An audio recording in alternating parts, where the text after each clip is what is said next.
So what I want to do is just run through who we are at Poplar and how we came about sort of building these marketing strategies.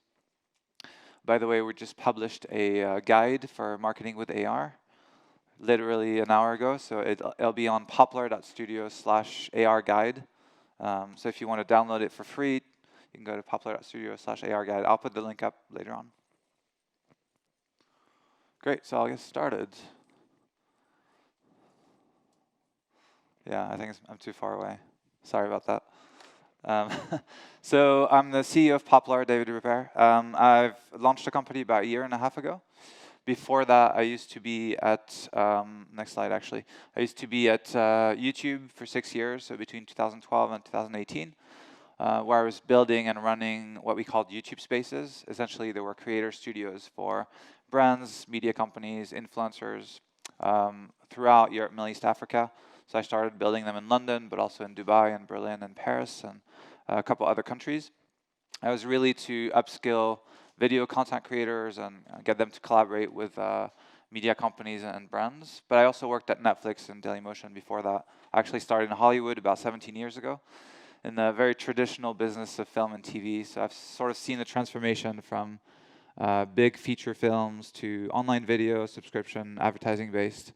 And was really keen on getting onto augmented reality, seeing it as the next iteration of advertising. And we'll talk. That's what we're going to talk about essentially today.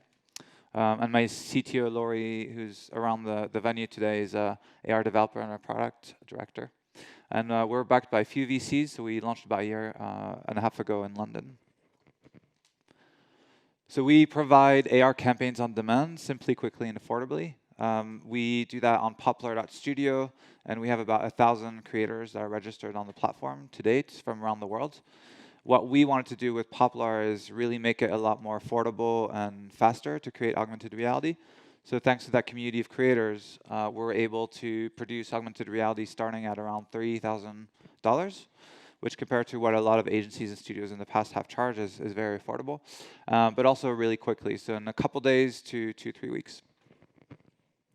And how it works is that brands can develop briefs that they post on the platform that are responded to by our network of 1,000 creators. And then the creators will submit concepts that the brands can choose, put into production, launch on the channel of their choice, and get access to deep analytics. So it looks like a beautiful brief on our platform, like this one for L'Oreal. Thanks. The really cool thing for brands is that they get access to rich content in AR for their campaigns. And then for creators, we do a lot of upskilling through workshops, webinars, documentation.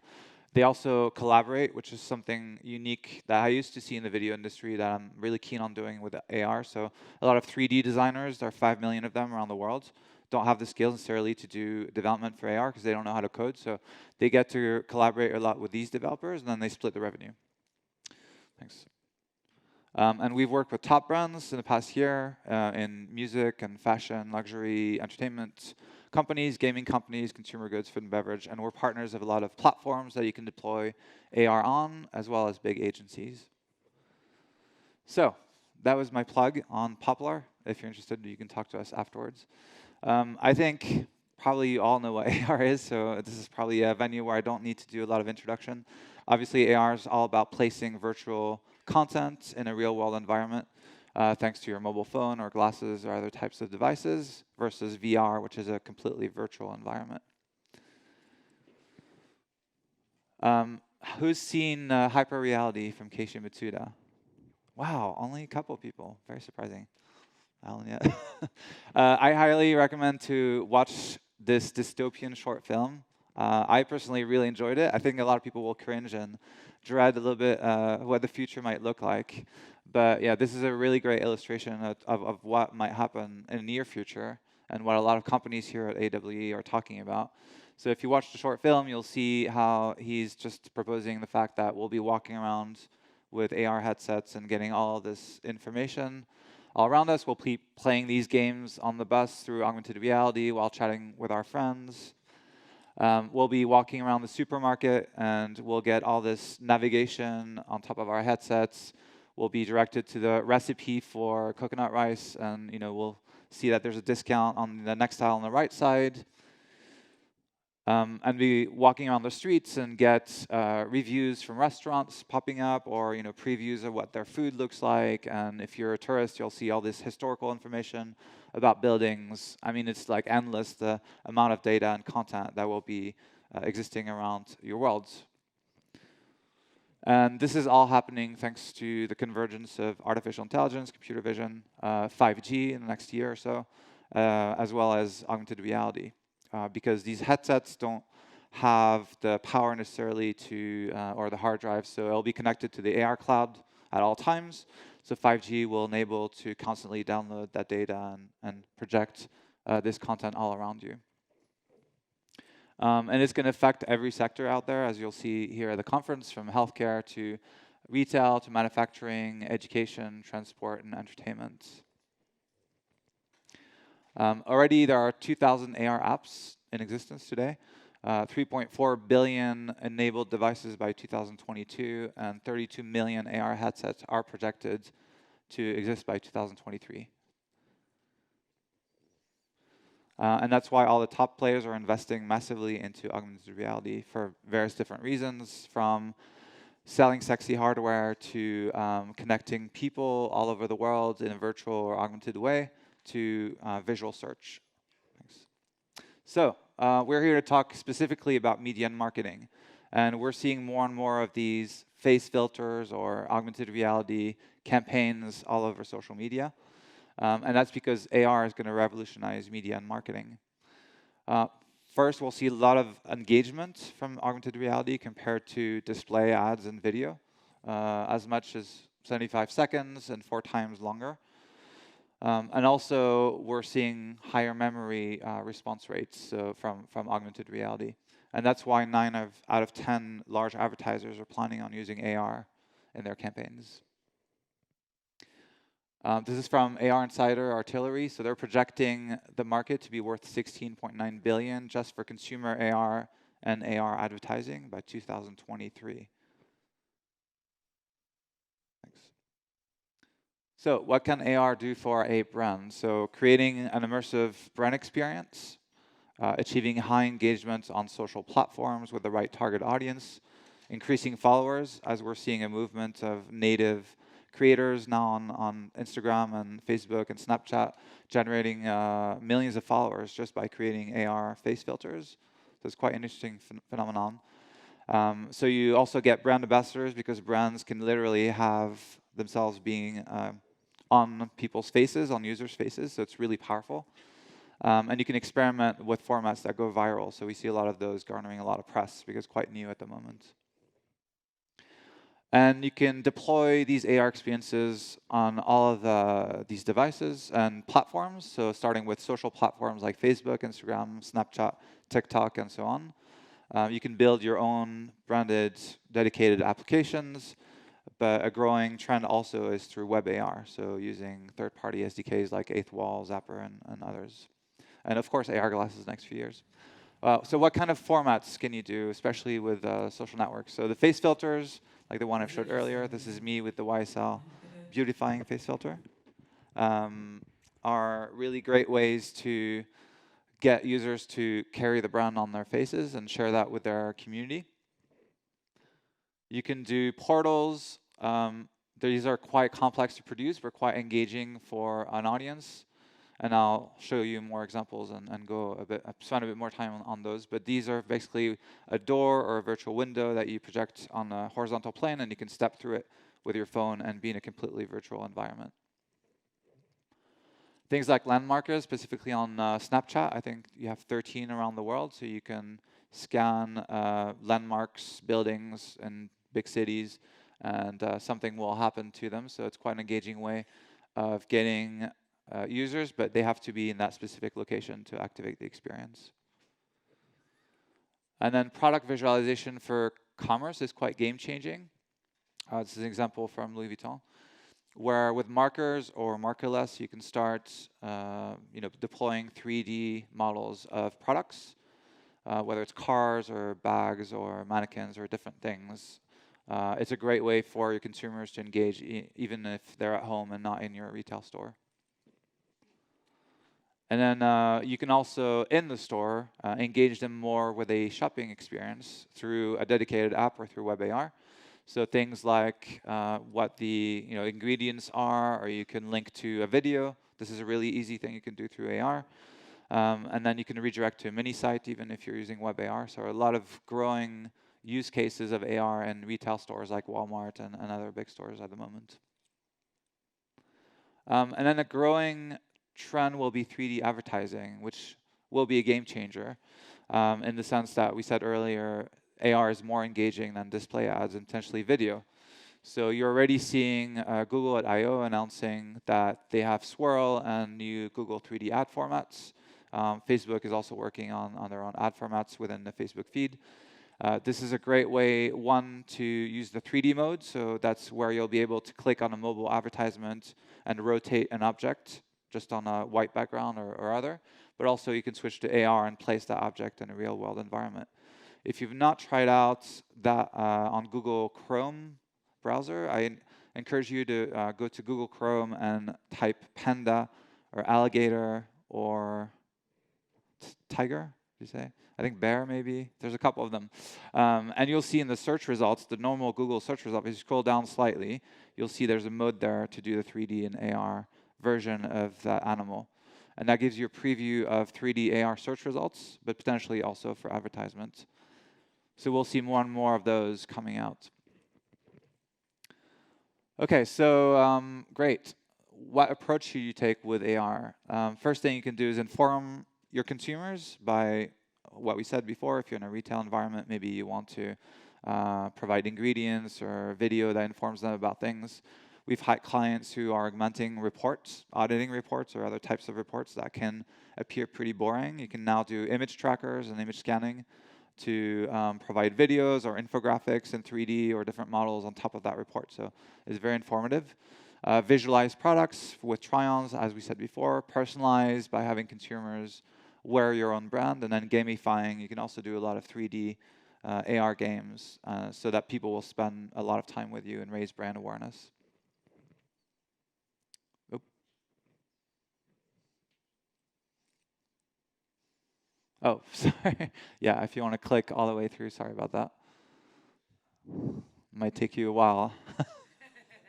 I think this slide illustrates the number of platforms and pieces of tech out there. That one you can deploy AI on, or that you can work with as far as an SDK. A lot of these people are here, actually. So how do you go about it? Because you have so much choice out there in terms of, if you want to do geolocation or positioning, if you want to do web AR, if you want to go on a social media platform, if you want to develop your own app with Unity, how do you go about it? And we tried at Poplar to put it into a spreadsheet, which looks pretty horrendous if you look at this, about all the advantages and disadvantages of each platform. So we made it a bit simpler on the next slide. And this is actually a blog post, kind of giving you recommendation on which platform to use. So with the social media applications, Facebook, Snapchat, TikTok, Instagram, etc., you get that maximum organic reach, and you can share through social because people will want to share that with their network. With web AR, you get ease of use because you don't need to download or use an existing application. And then with native app, usually you don't need a marker, and you can just trigger experiences without also a QR code. So it's quite interesting, but it's a lot more complex, as you can see with the red crosses here. So just to cover a few of these things, on the user journey, the organic discovery is very powerful with social networks, of course, because stories is very used by millennials and even my mom now. So it's sort of the new format for a lot of people out there. And you now have a way to augment your stories through augmented reality with the little emoji sign. So it's very used, and you can't really have that user journey and discoverability through web AR and an app. You need to promote those. They don't come naturally. In terms of promotion, you can spend extra money on social platforms to boost your AR effect, and a lot of our clients have done that, whether it's on Facebook or Snapchat. With web AR, it's a bit more complicated because it's going to have to be a display ad, but any video or display ad can redirect to your AR effect within a mobile browser. It's relatively simple today to build for the social networks and web AR, but more complicated for native apps. You can do photo capture with all of them, but you can't do video capture. with WebAR, which is a bit of a problem. But you can always redirect to a mini site and do more things that you can't do. For social networks, for example, in terms of success metrics, which is quite important for our customers and brands out there, you can get number of impressions, number of captures, and number of shares. However, you can't get the length of engagement, so how long people are staying when they sort of leave the AR effect. Do they repeat it, what the demographics are, and whatnot. However, if you build through WebAR, you will be able to access Google Analytics on the back of that, so you will be getting all that rich information. So it's quite an advantage in that sense. So how do you go about it? I mean, why are you creating AR? This is something I find interesting just because in the video industry, it was sort of the same question. Like, why are you going to YouTube? Why are you creating an original piece of video? Are you just doing AR to be gimmicky, or is there actually a purpose to it? Like we said before, are you trying to inform your audience? Are you demonstrating a product? If you are not doing any of those, it's possible that AR is not the right tool for you at the moment, because it is going to appear a bit gimmicky. How will users discover the AR effect? So something we talked about with social networks or with applications. Thinking about the user journey is really important. So a lot of times clients ask us, okay, so I need to print a QR code on a sticker, and I need to stick that sticker somewhere on my product, because if I'm going to change the packaging of my product, it's going to take me 6 months, especially if they're big companies. So you could always do the stickers. I mean, one thing we also encourage clients is to partner with retail stores themselves. So if you're going to Walmart or Tesco or whoever in Germany, Lidl, I guess, you can always try to partner with them and have displays in the stores that will direct the consumers to the sort of Easter egg hunt, scavenger hunt type experience with AR without having to modify your packaging directly. But always good to think about how people are going to find you. And then what do you want to augment? Are you augmenting a product? Are you trying to tell a story? Are you trying to beautify your users so that they will share? If it's for Halloween, which is like the trend right now, you'll probably see a lot of Halloween filters. Are you trying to do makeup so that you're selling a piece of makeup and whatnot? And then how realistic does it need to be? And then the next slide also, how quickly does it need to load, are really important questions that we always need to talk about with our clients very clearly. Because we don't have 5G at the moment, and a lot of consumers rely on 3G, Edge, sometimes Wi-Fi, it can be a bit dodgy. It can be slow to load these AR experiences, and that's why Facebook has a limitation of 2 megabytes for Facebook, and then 4 megabytes for Instagram. Snap is also 4 megabytes file size restrictions, which means you can't cram a ton of stuff in there. And that they're doing that on purpose, because they don't want the user to buffer and not be able to load that experience. It's a really poor experience for clients. So it's something to think about. In terms of volumetric, for examples, we do get brands who approach us and ask for volumetric, and usually those files are enormous. And so it's pretty tough to just distribute a volumetric experience directly into a social network. Of course, there are announcements recently with Eighth Wall, for example, on Microsoft reality capture. They do a lot of compression, so you might be able to squeeze some by. But you always have to be honest with those brands that it will be pretty low poly. It won't be hyper realistic still, because you do want to privilege the user experience rather than the realism of the actual product or an experience. And of course, what's your budget? So at Poplar, we do charge, $3,000 to $5,000, but it will depend on the type of experience that you're producing, how many experiences into one, if you're trying to do volumetric versus something quite simple like a face filter. So what platform you're deploying on, are you building a completely new app, etc. So we do get a lot of requests from end consumers that have 50 to 100 pounds. Unfortunately, it's not yet possible. But yeah, I think being upfront with brands is quite important. So let's talk about actual case studies. This is one that we've done for Universal Music about a year ago, actually, for an artist called Big Shack. And they wanted to promote this budding artist. He actually had about 400,000 followers on Facebook at the time. we produced this dual lens experience. So it has a face filter using the front camera, and then if you switch the camera, you'll get 3D model of the artist dancing around. As you saw, it wasn't a realistic model. It was pretty low poly.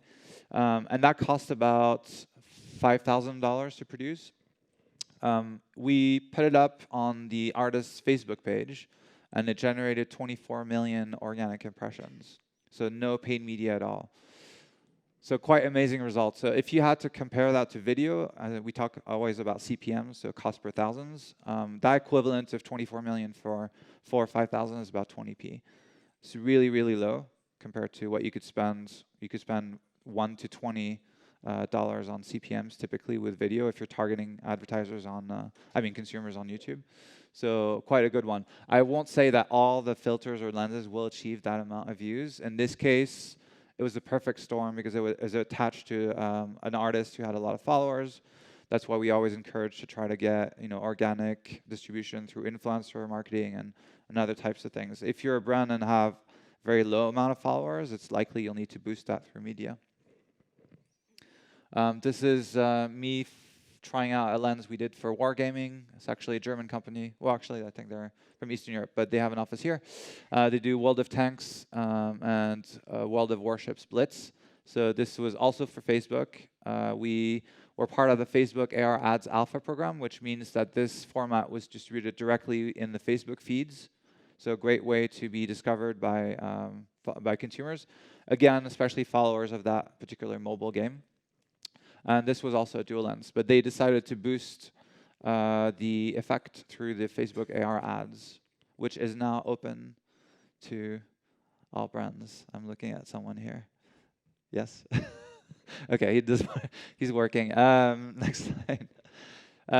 So this is an example, not something we worked on, but Mark Wakefield, who's a great AR creator, has done this for Slipknot. So you can use a lot of the different face filters or masks that the band usually has on stage, and that went viral actually. So you could switch in between all these different masks. So I was talking about mini games. This is also something you can do. So you could build animated mini games and just have the user's face on there. Again, it's quite engaging way because the user it's the millennial, so they like selfie and they like to be in there and share that with their friends. Again, it's about a 5,000 cost on here. Their intent was not about generating impressions; it was more about direct sales. So what you could do for Facebook, for example, is spend a bit of media and have a download button, and that would redirect to the App Store. So we did a lot of these for Candy Crush and Farm Hero Saga and other types of games. And so it's really performance marketing in that case. They want people to engage with the game, click on the button, get to the App Store, download the game. We even have a client who's sort of a gambling house, and they redirect to an app, and their success metric is how much money people are going to deposit to gamble and play. So you can. It's hard to measure through these social networks the actual conversion to sales, but it is something that you can drive. And this one was actually quite successful in terms of downloads. And a similar mini game for Absolute that we did for Pernod Ricard. So this was again using Snapchat. I mean, these are very simple games. They're not very advanced, of course, compared to what you can do on mobile. But they are engaging because they're beautifying, and you can change the appearance and sort of interact with different gestures, from mouth recognition to eye recognition to changing hair to body and skeleton tracking now. You can do sound as well. So there are a lot of advanced features for Facebook, Instagram, and Snapchat that you can check out. So portals, I mentioned before, this was for L'Oreal for the Toronto International Film Festival. Very low poly, as you can see, but a really cool way. So you can put this portal in a horizontal plane, step through it, and go down the red carpet of that festival, and then switch the camera at the end and do a face filter. So they wanted people in Canada, specifically L'Oreal, because they're a sponsor of the festival. They wanted people to be able to play around with this and share it on social media. Similar thing for Culture Trip. So for South by Southwest in the US, big music festival, they were doing a short film for the 3 different Sohos around the world. So there's a Soho in New York, London, and Hong Kong. And they wanted people to be able to step into various Sohos. The cool thing about this one is that we used 360 video. So you can build a portal on Snapchat, Facebook, Instagram. Actually, you can't do video anymore, sorry, on Facebook. But you could license a 360 video, import it into your build for some of these platforms. And then you can even add 3D models to give it a bit more depth. And sort of have people walk around so that you can literally walk around the room with your phone and you're walking around this portal from the inside. As always, we add the face filter, so you could switch the camera back and do a face filter because that is an engaging way for people to share with their audience. Another portal was for Disney, so they wanted to promote the Aladdin musical. So this one was not a video, this was built completely from scratch in 3D. By some of our developers who are actually game designers that's what they studied. And they built this inside of the Cave of Wonders. You could move up to the lamp and scratch it with your finger on the screen, and then it would encourage you to switch the phone. And this is actually one of the singers from the musical who used the filter and recorded himself and shared it on Facebook, so sort of went viral. They also did a contest, which I always encourage brands to do. So they posted that on their Facebook with a try it now button, and they encouraged their followers to also try out the effect and post it, and then they would pick a winner from all these posts. And this is a quite recent one for Nestle, for the brand Purina Felix. So we recreated a 3D model of Felix the cat, and their campaign was around mischief. And so with you have 3 different gestures that you could do with the cat as a world tracker. So you could position the 3D model in the real environment with the back camera. And you could play with your friends or family by positioning the cat in particular places. And he can roll over and purr. He can jump up to the user and whatnot. So they also decided to spend media on top, both on Facebook and Snapchat. On Facebook, it went to 6 million paid impressions. What they did is they recorded a demonstration of that experience as a video, and then they posted that video as an ad, which redirected directly to the camera. In terms of playtime, it's generated 30 seconds on average, which is quite high compared to a lot of things you'd see out there. I mean, just back to video, a lot of people click out in the first few seconds of the video. So this is a great way to keep consumers engaged. And then for Jack Daniel's, we created this experience in restaurants. So you could scan a QR code when you order the Lynchburg lemonade whiskey drink. And it will open this 360 experience after you've put in your age, because of course it's alcohol. So it has to be, you have to be more advanced. And this is using WebAR, actually, not a social network. So you could become Jack Daniel's, wear the hat and the mustache. You can feel it in the heat of charcoal being made to mellow. I told you there's no sound, but actually I forgot there was sound on this one. Sorry. So this is a 360 video that was chopped into pieces, and that you can sort of look around the Tennessee distillery of Jack Daniel's using your back camera and go through different scenes, and then you can also go back to the face camera and take a picture. So for pubs around the UK, this was a great way to engage with consumers for the first time with AR.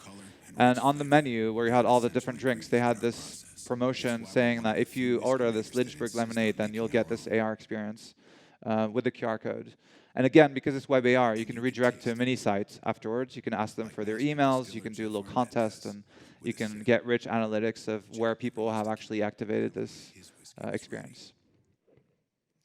And another really cool one in store that we've done was for Speedo. So for this one, we had 35 different variations of swimming goggles. I always get the joke that it's not the Speedos they expect, like swim gear and bathing suits, but not yet. Body tracking is not there yet. So for this one, there was all these realistic swimming goggles. You can go into the stores at Speedo, and there are tablets there. So this was an app, actually, where you could switch between the different goggles and buy the goggles from there. But also on their website, on Speedo's website, you could use WebAR and try some of these goggles directly on their commerce site and buy it from there. A couple things that came out for the brand. First of all, when people try on swimming goggles in stores, you literally destroy the box. So then the store has to rebuild the box and repackage everything. So it's a waste of time and money for them. Second of all, a lot of consumers don't really want to try goggles in the store. I think they're just embarrassed, literally. So for them to be able to do this is really cool, and they can do a lot more in just 5 minutes or 10 minutes they have at lunch break. But also, we've just seen data that says that consumers are 11 times more likely to make purchases if they have access to technology, and in particular AR. And 50% of consumers today are expecting to use technology in a retail store sort of opportunity. So I would say that retailers are very behind compared to that demand. I think only 30% are now engaging with AR. So there's definitely a lot of catching up to do. And then I think this is the last one. Using web AR, you can also do various different things. So we've all seen the IKEA Place application, where you can now do multiple pieces of furniture at once, but you can also do that through web AR. So for this one, we used Eighth Wall to develop multiple try-ons of furniture for this German client, Orange Studios. And also with a CMS, you can quickly upload new models to change the inventory. And like I said before, access Google Analytics for a lot of engagement data and various types of data. So went pretty fast here, but like I said, we just published this guide today at poplar.studio/AR guide. So if you want to access it for free, head over there. And we have a lot of the stuff I talked about and more. And because I have a little bit of time, I'm just going to finish up on a few more things strategy-wise. So I have a few appendixes just in case I had more time. So let's go through Instagram really quick. Next slide, please. So if you don't know how to access Instagram, who doesn't know how to access Instagram AR effects? You can be honest. I'm sure there's more than that. But anyway, you could head to our channel, which is We Are Poplar, and you have an emoji there in the middle. Or any other brand or any other creator who has produced AR experiences. That's a way to discover some of their AR experiences. Or if you follow someone that you know has published AR experiences on their Instagram account, once you open stories, you can click on the emoji, which is the face on the right side there, and you'll have a tray of different experiences. The more you follow people, the bigger that tray is. So my tray is insanely big. So I can't keep track now of how many new experiences are being published every day, but it's quite fun. And also, if you see a story from one of your friends or someone else using AR, on the top left here, you'll have a clickable link to that AR experience. So quite a good way to discover and try out new filters by brands and creators. And then I just want to talk really quickly about promoting your AR experience. So the first thing is QR codes. Like I said before, most of them will require a QR code to launch and trigger that experience unless you're building a native app. So that's always something you have to think about. A lot of clients ask us if we can generate a QR code for them. It's free. You could do it yourself, but we're happy to do it for them. There are various different sites like QR Monkey or QR Code Generator. Just head there. You can even upload an image to be in the middle of the QR code. You can change the colors of the QR code, although you want to always make sure there's high contrast and it's scannable in all environments by your mobile phone. A lot of consumers don't know that the iPhone, you can scan QR codes directly within the camera. I think Samsung as well now. You don't need a dedicated app. I think people are getting more and more comfortable with them. I mean, if you look at China, like WeChat and QR codes are huge there. So Europe is catching up slowly. Always look at how people will be sharing those AR experiences. It's really important. So whether you want to do influencer marketing, where you get a platform that does influencer marketing, or whether you want to do it yourself, just asking creators or influencers that have a lot of followers to use your AR experience. We also try to engage with creators from the get-go to produce these things that have followers in case they want to repost it. Advertising, we talked about that before. So there are easy ways to boost your AR effect. You don't need to initially spend 100,000. You can spend as little as a couple hundred or a couple thousands and just see the results. So if you're uploading to Facebook, in your manager, you can then boost the AR effect. You can record a video and upload it yourself. And the cool thing when you post on Facebook is that you have a try it now button underneath, so it makes it really simple for consumers. And then you can boost that post. And then there's various other ways of doing social advertising, and Snapchat has also a lot of different campaigns you can buy, a national one to be in the first position on the tray, You can buy a swipe up, as you've seen with stories before. So a lot of different formats that you could buy to boost your AR post. Print is also, of course, a great way. So especially if you're doing experiential, if you're in stores, if you are trying to distribute flyers or things like that, it's a great way to launch these experiences. I talked about influencers, so this was for English National Ballet, so we had the ballerinas use the effect and post it back on Facebook. Event marketings, we did one for NBCU for Comic-Con in London, and so they wanted their users to be able to take photos next to characters. So we grabbed the VR characters and optimized them for AR to reduce the file size, and then people could just scan at the booth at Comic-Con and pose next to the characters. And then contests, I mentioned that for Disney, so a great way to get people to talk about the effect and repost it. Cool, so that was a lot of information I threw at you.